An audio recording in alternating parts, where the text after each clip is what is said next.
What's going on is Anton from AntonDaniels.com. I appreciate you guys for continuing to rock with me. Another day, another opportunity to do great things. I had a phenomenal live stream / webinar last night for the bag chasers. We talked about and I broke down everything with relation to how much money I make. I showed them my back end, I showed them my numbers, I showed them my payments, I showed them my bank accounts. So if you want to tap into that and you want to get some insight and information on how it is that you can leverage social media in order to really get to the bag, because I make over 6 figures a month, and that's a fact. Receipts is in the Patreon, link is in the description as well as pinned to the top of the chat. But that's not the thing that I'm really wanting to have a conversation with you guys about. I really want to talk to you guys about this whole conversation that just does not seem to go away, and it's related to and tied to reparations. We've been having a conversation on the Millionaire Morning Show as far as different people wanting to come up. On the weekends and on Fridays, what I usually do is I open up the panel on the Millionaire Morning Show for people to come up and discuss whatever it is that they want to discuss. And most of the time, 9 times out of 10, people are looking to hold me accountable for what my thoughts are on reparations. So let me give you a little bit of insight. For those of you that are out of the loop or do not follow the Millionaire Morning Show, make sure you do so. That link is in the description. Reparations, from my perspective, is a bunch of people that's waiting or begging for the winners to come back and give them something. Now, we can make the discussion or we can make the argument about who it is that's responsible and the laws and how things have changed and been revised based off of what the government is doing. And you can also tap into when you can start having conversations about who came before you, and did the Jewish people get reparations, and did Japanese get reparations, and did the Indians get reparations, and all of this different stuff, right? But the reality is that if you do get something for free, cool.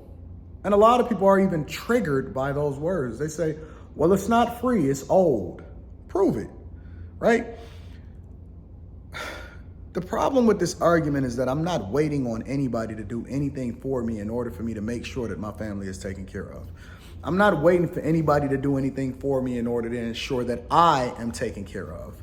I don't believe that anybody owes anything to anybody that is still alive today, right? You can't benefit off of what happened historically outside of what it is that you do today as far as leapfrogging off of the opportunities that they've given you thus far, right? I believe that we live in the best country in the world. I believe, based off of my recent international travels and traveling in different states and stuff, the worst hoods over here is 10 times better than some of the environments that a lot of these people are raised in across the board.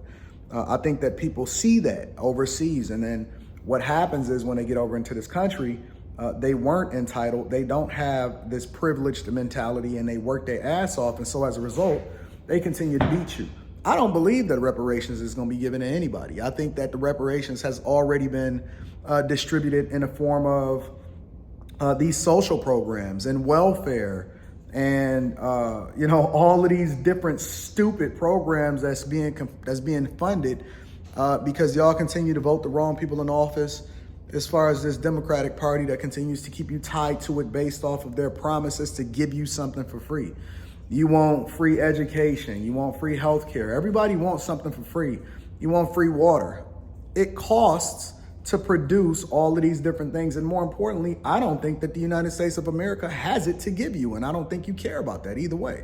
I think that the thing that means the most to people is getting what it is that they feel would put them in a position of power. And I don't even think that most people even understand what money means. I don't think they understand what it takes in order to be successful. I strongly believe that in 10 years, if you was to throw this country completely under the bus, even though they already trillions and tens of trillions of dollars in debt, and the Chinese we owe the Chinese so much money, and then you run up inflation times a gajillion just so you can be able to give black people a bunch of money.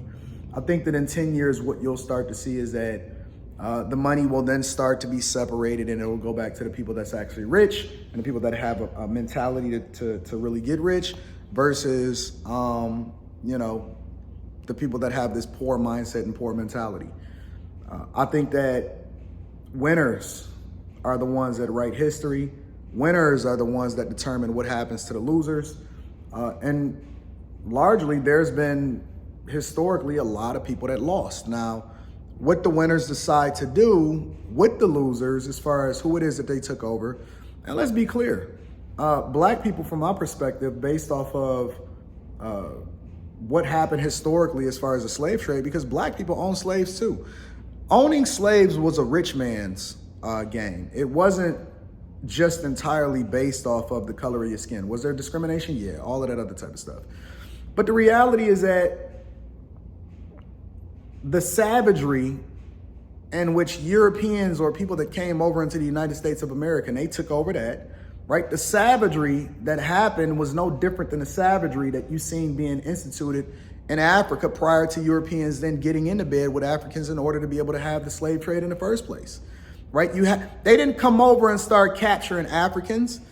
That was the thing that was already being had or happening, and the warring over in that country was already being instituted by people that was already over there. And then black people participated in the trade, and they got the bad end of the stick. So that just shows that black people back then were bad capitalists. They were bad capitalists. So let me put a bow tie on this. I don't care about whether or not people get reparations or they don't get reparations. It means absolutely nothing to me. And the reason why it means nothing to me and why I'm not going to exert any energy towards advocating for it is because my energy is better suited advocating and working towards the things that I'm actually building today. And I'm not going to beg nobody for anything.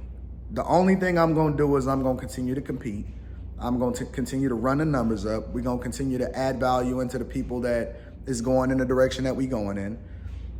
And we're going to grind and we're going to hustle and we're going to put our daughters and our sons in a position of power. And we're going to make sure that we add value into the people's lives that surround us. That's it. That's it.